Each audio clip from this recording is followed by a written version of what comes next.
ગુજરાતમાં નગરપાલિકા, મહાનગરપાલિકા, તાલુકા પંચાયત, જિલ્લા પંચાયતના ચૂંટણી માટેના પડઘમ વાગી ચૂક્યા છે અને એમાં સમગ્ર ગુજરાતમાં આજે ભારતીય જનતા પાર્ટીએ સૌથી પહેલ કરી અને સમગ્ર ગુજરાતમાં દરેક જિલ્લામાં નિરીક્ષકોની જે નિયુક્તિ કરી છે એ નિરીક્ષકો પોતાની સેન્સ લેવા માટે અને જે લોકો ઉમેદવારી કરવા ઈચ્છે છે આ ઉમેદવારોની સેન્સ માટે જે તે જિલ્લામાં પહોંચી ચૂક્યા છે।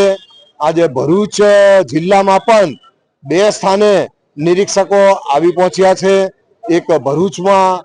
શેઠના પ્લાઝા સ્ટેશન રોડ પર આવેલી જિંજર હોટલ એમાં અને અંકલેશ્વર મુકામે ગોકુલ રિસોર્ટ જીઆઈડીસી પાસે ત્યાં પણ નિરીક્ષકોની ટીમ આવી છે અને જે લોકો ભરૂચ જિલ્લામાં 4 નગરપાલિકા છે તો આ નગરપાલિકા માટે